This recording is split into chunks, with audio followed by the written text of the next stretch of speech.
I'm going to read for you the Spanda Karikas.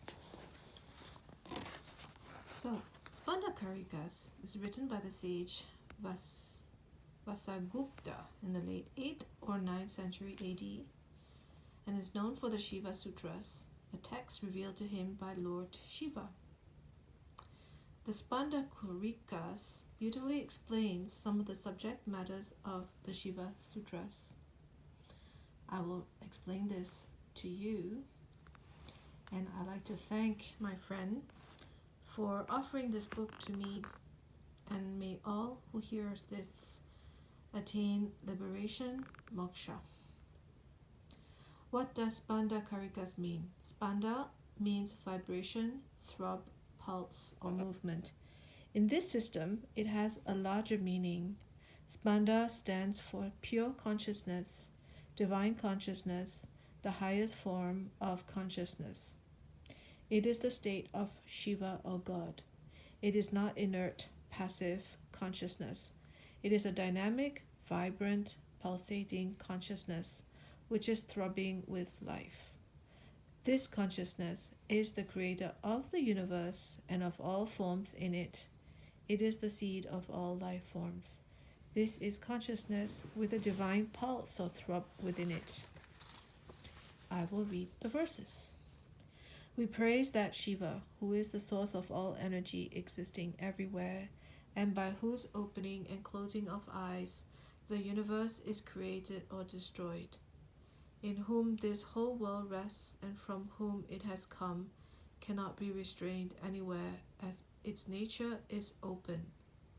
That which is undivided extends even into the division, appearing in the waking state, etc., because one who is aware does not leave their own natural state. I am happy, I am pain, I am satisfied. These and other feelings evidently abide in another place, where the states of pleasure, pain, etc. are strung together, where there is neither pain nor pleasure, neither object nor subject, and nor is there also unconsciousness. That is the highest truth. From where does this group of sense organs, along with the inner chakras that are lifeless, become conscious of their own, and what is responsible for their creation, maintenance, and destruction? One should examine carefully with effort and grasp that element which, by virtue of its natural freedom existing everywhere, is responsible for this. An individual cannot set a desire in motion on their own, but only by being in contact with the power of the self one is able to do this. One should become identical to the self. An individual is incapable of fulfilling their desires because of their impurities.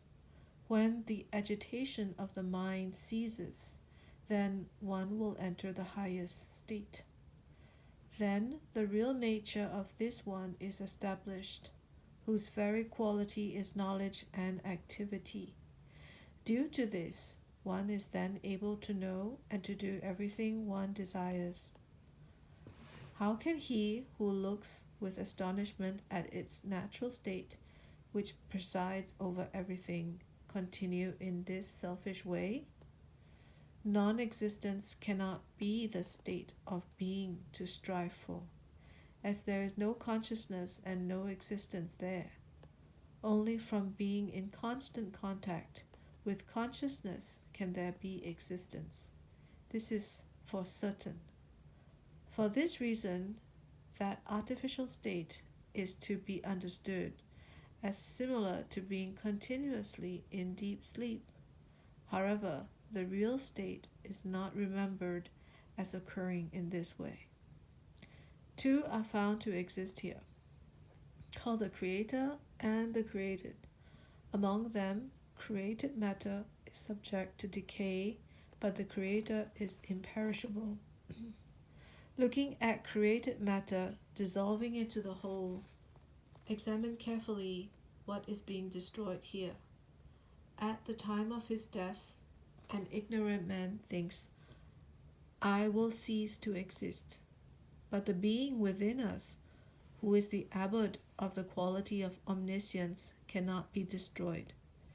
Due to the lack of knowledge of his other self, a man believes, sooner or later, that he may cease to exist. A fully enlightened person is constantly aware of his self in the three transitory states, but others may find their being at the beginning and end of these states. The all-pervading Lord, through the supreme power he possesses, appears in the form of knowledge and the objects of knowledge in the waking state and dream state. But other than these states, God appears as pure consciousness, creator of matter, beginning with the qualities, issues from vibration that is connected to the universal vibration of consciousness. From not standing in the way of knowing this, people may be able to permanently realize their true self. However, these created matter are active in concealing one's true state and cause the unawakened to fall into the painful path of world illusion, which is difficult to overcome. Therefore, one should constantly strive to discern the Spanda state. Then one will quickly attain one's true state even in the waking state. Spanda is firmly established when one is excessively angry, exceedingly happy, in a quandary over what to do, or ruining one's own life. One may go there and step into that state. After taking hold of that state and having resolved, I will certainly do whatever it will say to me, one continues to remain in that way.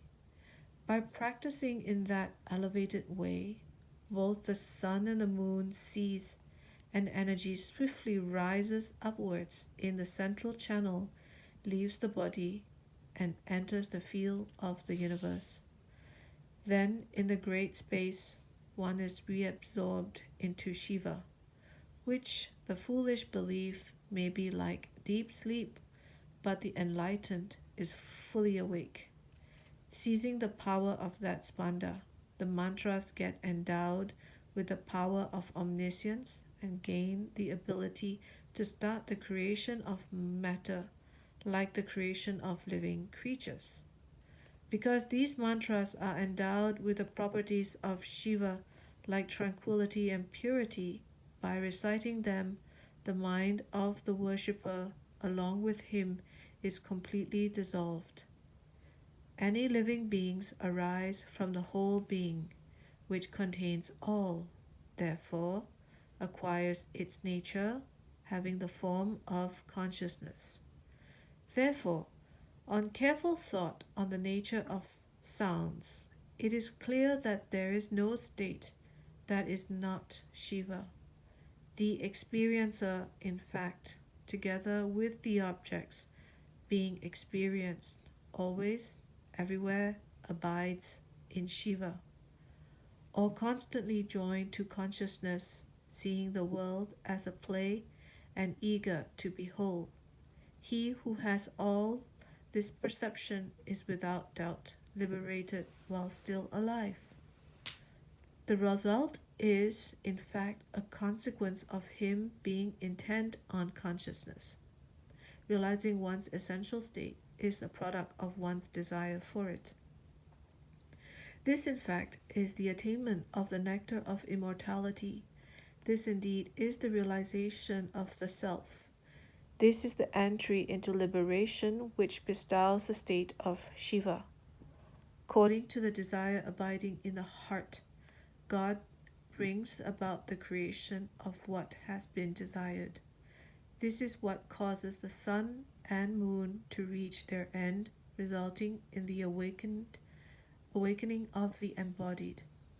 So even in the dream state, from a continuous request for one's desire, God, who is always abiding in the center of oneself, will certainly manifest most vividly the objects that are desired. Otherwise, one may be giving up the freedom to create, which is the nature of God and is constantly with one, as is the case of ordinary people in both waking and dream state.